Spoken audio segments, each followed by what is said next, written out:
personne n'aurait l'idée de laisser déborder sa boîte aux lettres jusque dans son hall d'immeuble, jusque dans sa rue, et pourtant c'est certainement ce que vous faites avec vos mails si vous avez l'habitude de laisser votre boîte de réception se remplir et que vous avez 400, 500, 800 mails non lus. Et donc ça peut être extrêmement compliqué à gérer parce qu'on a l'impression qu'on n'arrivera jamais à s'en sortir. Donc ce que je vais vous proposer dans cette vidéo, c'est un système de gestion des mails. Mais vous allez voir qu'en fait, il y a des prérequis à avoir. Donc ce qu'on va faire, c'est qu'on va détailler ces prérequis. Je vais commencer par vous les présenter ici. Donc, il faut un minimum d'organisation en fait en amont pour arriver à pouvoir gérer ces mails de façon efficace. La première partie, c'est l'arborescence. Ça veut dire qu'il vous faut un stockage de dossiers qui soit le plus structuré possible. Vous comprendrez après le lien avec les mails, mais ici, dans cet exemple, j'ai une structure de dossier qui est numérotée, qui me permet de mettre l'ordre que je choisis, avec l'administratif, les archives et ainsi de suite. Et ensuite, pour chaque client que je vais avoir, ou pour chaque contact que je vais avoir, au fournisseur, ça peut être le même principe, je vais avoir un dossier type en fait, qui sera créé, comme vous pouvez le voir en dessous, avec la fiche client, les devis, et ainsi de suite. Ça va me permettre en fait, de pouvoir stocker les documents que je reçois. J'y reviendrai un petit peu après. Le deuxième outil primordial, c'est ce qu'on appelle la gestion des tâches. Donc j'en ai déjà aussi beaucoup parlé, c'est tout ce qui ne va pas aller dans votre agenda. C'est-à-dire ce que vous devez faire, vous n'avez pas forcément de date bloquée, mais au moins ça vous permet de prioriser et de trier par exemple par affaire, par chantier, et ainsi de suite. Tout ce que vous avez à faire pour prioriser de façon claire tous vos mails. Pas tous vos mails, pardon, toutes vos tâches à faire. Et enfin, la dernière partie, ce sera l'agenda. Ce sera le troisième outil très important à utiliser. En fait, les trois ne répondent pas aux mêmes besoins. L'agenda, c'est ce qui va vous permettre de stocker ce qui est bloqué dans le temps. Donc, à ne surtout pas confondre avec la gestion des tâches, qui consiste à avoir les tâches qui ne sont pas bloquées dans le temps. L'agenda, c'est un début, une fin, et on s'en sert uniquement pour ça. Donc, une fois qu'on a ces prérequis-là, quel est le lien avec mes mails? Et bien en fait, à chaque fois que je vais recevoir un mail, donc vous avez un mail qui arrive, alors je me mets en place, vous avez un mail qui arrive par exemple dans votre boîte de réception.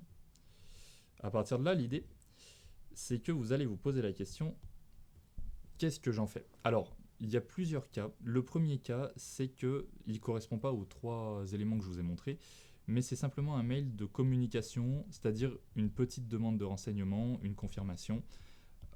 Ça, c'est très peu de mails. En fait, ça va être 10% seulement de ce que vous recevez. Là, la solution, elle est assez simple. C'est que vous y répondez et vous le triez. Alors, il y a également un prérequis à avoir, c'est qu'il faut avoir une petite arborescence dans ces mails de tri. Ça peut être pas forcément ultra structuré dans le sens où aujourd'hui, que vous utilisez Outlook ou Gmail, vous retrouvez très facilement les choses. Donc, pas la peine de trop se prendre la tête là-dessus. Mais les mails de communication, finalement, on n'en a pas tant que ça.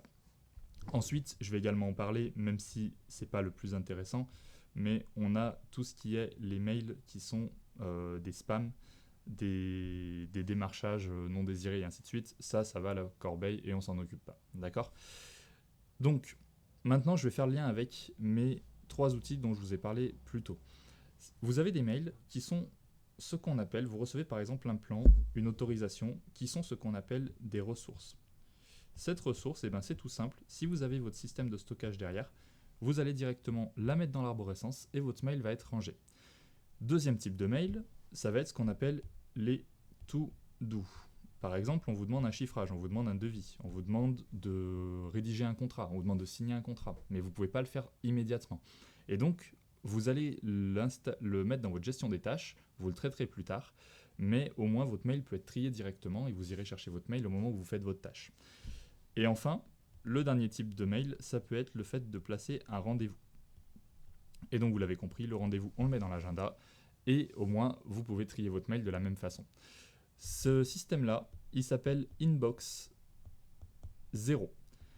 L'objectif, il est clair, c'est que vous arrivez tous les soirs ou toutes les semaines à une boîte mail où vous avez aucun mail dans votre boîte de réception, ce qui vous permet en fait de beaucoup mieux prioriser vos tâches et d'éviter ce flux incessant en fait de mails qui ne vous sert pas forcément et qui surtout vous met dans un brouillard qui va vous empêcher de structurer votre activité. Voilà, si toutes ces petites astuces vous intéressent, vous pouvez découvrir vous pouvez découvrir mon livre pardon, sur la productivité, où je reprends pas mal de petites astuces de ce type pour vous permettre d'y voir un peu plus clair dans votre vie de tous les jours, dans votre vie professionnelle. Voilà, je vous remercie d'avoir suivi cette petite vidéo et à bientôt.